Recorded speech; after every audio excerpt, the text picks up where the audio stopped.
WhatsApp guys, welcome back once again. So दोस्तों, आज की कहानी जो एक्सप्लेन करने जा रहे हैं उसका नाम है एंटी बेलम। तो समय चल रहा है अमेरिकन सिविल वॉर का। जगह है लुजियाना का कॉटन प्लांटेशन कैंप, जहां पर ब्लैक लोगों पर अत्याचार किया जा रहा है। उन्हें गुलाम बना के रखा गया है, जिसमें सिर्फ यंग लोग हैं। कोई भी बूढ़ा या फिर बच्चा आपको इसमें नहीं मिलेगा। इन लोगों से दिन रात काम कराया जाता है, चाहे ये किसी भी हालत में क्यों ना हो। इनके बीच हम एली, उसकी वाइफ और एडन नाम की लड़कियों को भी देखते हैं। ये तीनों भागने का सोचते हैं, पर जैसे ही ये भागते हैं इन्हें पकड़ लिया जाता है और एली के सामने ही उसकी वाइफ को जान से मार दिया जाता है, जिसे वो पूरी तरह से टूट जाता है। लेकिन वो कुछ कर नहीं सकता क्योंकि वो एक गुलाम है। वहीं एडन को ये लोग उठाकर जनरल के पास ले जाते हैं, जो उसे बार बार कहता है कि अपना नाम बोलो, पर वो कुछ नहीं बोलती क्योंकि यहाँ पे किसी गुलाम को बिना परमिशन के बोलने की इजाज़त नहीं है। लेकिन जनरल कहता है कि वो बोले ताकि उसे चीखते हुए चिल्लाते हुए वो सुन सके, पर ऐसा ना करने पे वो एक जलते हुए रॉड उसकी कमर पर लगा देता है और फिर उसे बहुत मारता है और उसी हालत में छोड़कर चला जाता है। तो आप समझ गए होंगे कि यहाँ के गुलामों की क्या हालत है। एडन खिड़की से बाहर देखती है इसी उम्मीद में कि शायद उसे कोई मदद कर दे, पर उसी की तरह हजारों गुलाम के साथ हर रोज यही होता है और कोई भी उन्हें बचाने नहीं आता। अब अगले दिन हम गार्ड को देखते हैं जो फील्ड में गुलामों पर नजर रख रहा था, जिसमें से एक गुलाम किसी से बात करने लगता है और वो गार्ड उसे मार कर वहीं गिरा देता है क्योंकि इन्हें यहाँ बोलने की इजाज़त नहीं है। अब कुछ दिन ऐसे ही बीत जाते हैं। एडन के साथ हर दिन वो गोरे गलत काम करते थे। वो बस यही दुआ मांगती थी कि उसे किसी तरह से मौत आ जाए ताकि वो इन हालातों से आज़ादी पा सके। हम देखते हैं कि एक दिन नए गुलामों के ग्रुप को यहाँ लाया जाता है, जिसमें बहुत सी लड़कियाँ होती हैं। यहाँ हम प्लांटेशन की मालकिन एलिजाबेथ को भी देखते हैं, जो सभी लड़कियों को ध्यान से देख रही होती है और फिर अपने गार्ड को बुला के उन्हें पुराने गुलामों के साथ रहने को कहती है। और ऐसे ही एडन के पास एक जूलिया नाम की लड़की आती है। वो उसे बात करने की कोशिश करती है और बताती है कि वो नॉर्थ कैलिफोर्निया से है, उसे यहाँ ज़बरदस्ती लेकर आया गया है, वो बस यहाँ काम नहीं कर सकती है। अब वो तो यहाँ तक ये भी कह देती है कि हम दोनों यहाँ से भाग चलते हैं, बोलो तुम्हारा क्या प्लान है। तभी एडन चिल्लाते हुए कहती है कि तुम पागल हो गई हो, तुम्हें जो कहा गया है बस वही करो, अपना सर झुकाकर। तुम्हें क्या लगता है कि मैंने भागने की कोशिश नहीं करी? जिसके बाद वो अपने जख्म दिखाती है। लेकिन जूलिया को यकीन ही नहीं हो रहा था क्योंकि अब तक वो आज़ाद थी और अचानक से उसकी ज़िंदगी में पूरी तरह से बदलाव आ गए थे। अब यहाँ जूलिया उसे समझाती है, उसे बताती है कि वो प्रेग्नेंट है। तो एडन उसे खुद के सामने बैठाकर उसे समझाती है कि तुम्हें चुप रहना होगा, नहीं तो ये वाइट लोग तुम्हारे और तुम्हारे बच्चे दोनों को मार डालेंगे। लेकिन जूलिया को अभी सच्चाई का पता नहीं था कि उसके साथ क्या हो सकता था, इसलिए वो गुस्से में वहां से चली जाती है। उसी रात कुछ बड़े लोगों की पार्टी थी, जिसमें डैलियन नाम के सोल्जर के पास जूलिया को बुलाया जाता है। तो डैनियल उसे कहता है कि तुम बहुत ही प्रीटी हो, लेकिन थोड़ी देर बाद वो उसे बुरी तरह से मारता है क्योंकि उसने बिना परमिशन के उसके सामने बोल दिया था। वो आदमी उसे इतना मारता है कि उसके बच्चे तक की मौत हो जाती है। अब जूलिया वहीं रोती रहती है, पर कोई उसकी मदद करने नहीं आता क्योंकि उसने तो रूल तोड़ा था।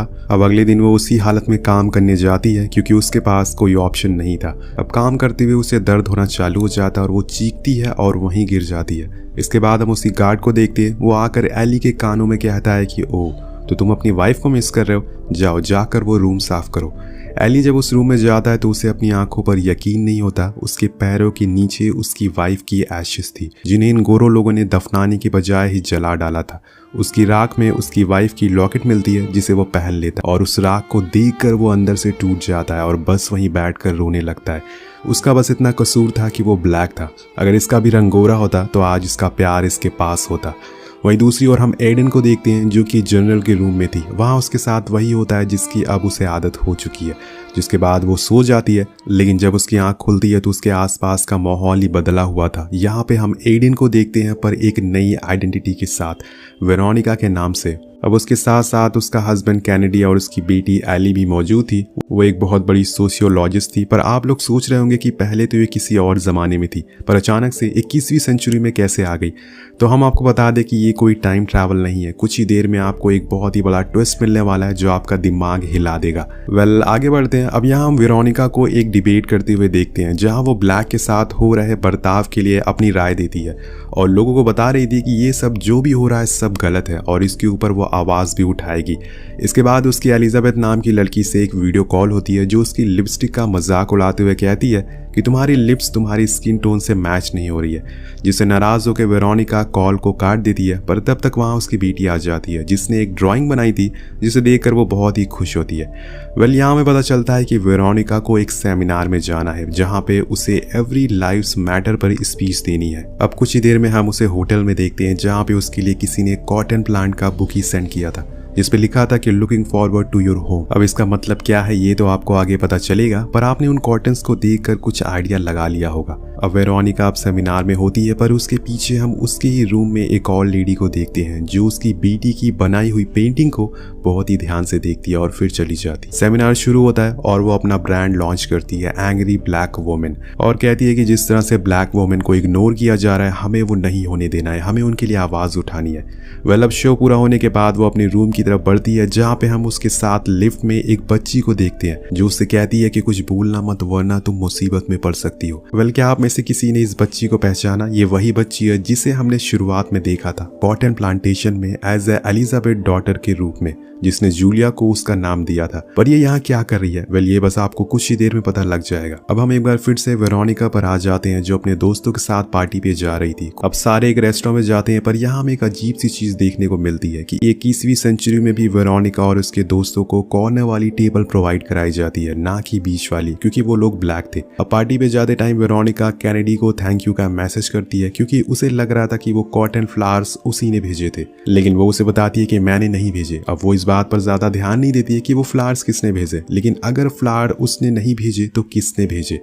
वेल पार्टी ओवर होने के बाद वेरोनिका और उसके दोस्त अलग कैब बुक करते हैं क्योंकि उनका घर अलग था, पर यहाँ शायद कुछ ऐसा होता है जो थोड़ा सा अजीब था। वेरोनिका कैब में बैठ जाती है, पर थोड़ी ही देर बाद उसके पास कैब ड्राइवर का कॉल आता है जिसे उसने बुक करा था। तो फिर ये कार किसकी है अगर उसका कॉल आ रहा है इसके पास? अब वो उस फोन को उठाती है लेकिन उसे कुछ सुनाई नहीं दे रहा था क्योंकि म्यूजिक बहुत ही लाउड होता है। वो ड्राइवर को साउंड कम करने को कहती है पर वो कम नहीं करता, और तभी हमें पता चलता है कि कैब में कोई और नहीं बैठा बल्कि एलिजाबेथ बैठी है जो उसी कॉटन प्लांटेशन की मालिक है। अब वेरोनिका इसके आगे कुछ समझ पाती कि पीछे से एक आदमी वेरोनिका को बेहोश कर देता है, और इसी बीच उसके दोस्तों की कार उसके साइड से होकर गुजर जाती है, पर उन्हें इस बारे में जरा भी अंदाजा नहीं होता कि वेरोनिका के साथ क्या हो रहा है। अब सीन शिफ्ट होकर पहुंचता है लुजियाना में। जब एडन की आंख खुलती है तो उसे फोन रिंग की आवाज आती है। वो बाहर जाती है तो वहां उसे जनरल किसी से फोन पर बात करते हुए सुनाई देता है कि सब अरेंजमेंट हो चुकी है, तुम बस आ जाओ।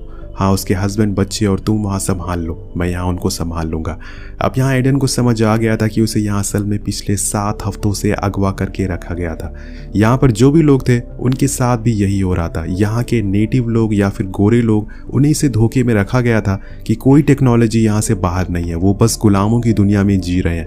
लेकिन सच्चाई कुछ और ही होती है। असल में ये अमेरिका का एक पिछड़ा गाँव है जहाँ लोगों का आना जाना नहीं है, और इसी का फ़ायदा उठाकर लोगों को यहाँ लाया जाता है, उनसे गुलामी करवाई जाती है।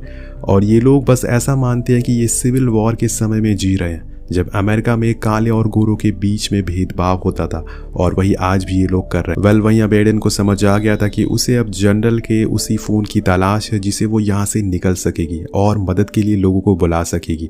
पर ये होगा कैसे? उसने तो वो फोन बाहर ही छोड़ दिया है। अब जब वो अंदर आता है तो उसे लगता है कि एडन सो रही है, तो वो उसके पास जाकर कहता है कि तुम्हारा हस्बैंड तुम्हें कभी ढूंढ नहीं पाएगा और तुम हमेशा मेरे गुलाम बनकर रहोगी। अब नेक्स्ट डे एडन के दिमाग में बस रात वाली बात ही चल रही थी। वो किसी को बता भी नहीं सकती थी, वरना अगर किसी गार्ड को इस बारे में पता चल गया तो वो उसे गायब कर देंगे।